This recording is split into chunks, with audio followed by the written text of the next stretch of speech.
మళ్ళీ బస్సులకి కూడా బస్సులుగా 2500 అని చెప్పన్నాడు మా ఇంటి గృహలక్ష్మికి. ఆ 2500 కూడా ఎవరికి రావట్లేదు.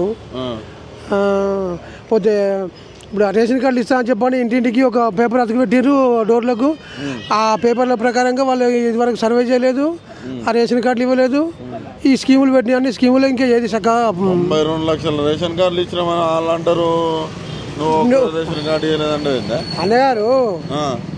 నేను కూడా టీవీ ఛానల్ అంటే పని చేస్తే కానీ అయితే 92 లక్షల రేషన్ కార్డు అంటుంది కదా, అలా 52 లక్షలు కరెక్ట్గా ఇచ్చినాము చూపెట్టమని అంతనే. సాంగ్ కూడా ఇవ్వలేదంట, ఆ సాంగ్ కూడా ఇవ్వలేదు. మరి ఎట్లా ఉంది రేవంత్ రెడ్డి పరిపాలన? రేవంత్ రెడ్డి పరిపాలన ఇక అంతా అటు కాకుండా ఇటు కాకుండా నేను సీఎం అయితే చాలు అని చెప్పనుకున్నాడు రేవంత్ రెడ్డి గారు. సీఎం అయిండు. ఇక ఇప్పుడు ఆయన చచ్చదాకా పింఛన్ వస్తాయి ఆయనకు, అందుకు పొలిటికల్గా ఎదిగింది కాబట్టి చచ్చదాకా పింఛన్ వస్తాయి ఆయనకు. ఇక అవసరం లేదు ఆయనకు, నేను ఉన్నది మంచిదే లేకుండా మంచిదే అనుకుంటాను. ఇక ఆయన పరిపాలన అయితే అట్లా ఏదో నీళ్ళే. ఫ్రీ బస్సులు పెట్టారు, మీరు సిటీలు ఉంటున్నారు, మీకు మీ వాళ్ళు మహిళలు పోతారా బస్సులు? ఎట్లున్నది? పోతారు అప్పుడప్పుడు, మా పోతారు కానీ పోయినా కానీ రేట్లు పెంచారు కదా మళ్ళీ ఇవి జెంట్స్కి అయితే. ఇప్పుడు ఇంతకుముందు దర్గా నుంచి వెళ్ళి గిరికి ఫిలిమర్ రావాలంటే 10 రూపాయలు ఉండే, ఇప్పుడు 15 రూపాయలు అయినాయి. 5 రూపాయలు పెంచింది మళ్ళీ. 500 గ్యాస్ వస్తుందా మరి?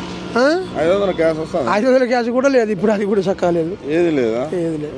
కరెంట్ అన్నారు, ఫ్రీ కరెంట్ కూడా లేదు. అది కరెంట్ ఇప్పుడు ఉన్నది అని చెప్పంటే దాని పర్టికులర్ క్లియర్గా ఇవ్వాలి, దాని పర్టికులర్ క్లియర్గా ఇవ్వాలి. రేవంత్ రెడ్డి పరిపాలన చూసి జూబ్లీస్ కావచ్చు ఇక్కడ గెలిచే పరిస్థితులు ఏమన్నా కనిపిస్తున్నాయని? ఏ కొద్దిగా ఎంతైనా కానీ జర వెనకబట్టినట్టు వెనకబడ్డట్టు జర. ఎందుకంటే కాంగ్రెస్ వెనకబడుతుందంటూ ఇటువంటి పనులు చేయలేక, కొన్ని పథకాలు సరిగా చేయలేకనే ఇప్పుడు 5 పథకాలు 6 పథకాలు పెట్టిండు. 6 పథకాలలో నీకు ఏదో ఒకటి కరెక్ట్గా లేదు. ఒక ఏది ఫ్రీ బస్ ఒకటి స్టార్టింగ్లో పెట్టిండు, ఇంకా అది ఒక్కటి కొనసాగుతాడు. అది ఇప్పటి వరకు ఇప్పుడు 2 సంవత్సరాలు అవుతుంది. 2 సంవత్సరాలకు మళ్ళీ అది లేదు. అది తులం బంగారం లేదు, 2500 లేదు. ఇప్పుడు స్కూటీలు కూడా లేవు. కాంగ్రెస్ ఇచ్చింది. నేను కొనుక్కున్న సొంతగా ఇది వెనక ఉన్న చూడ మహాన్యూస్ అని.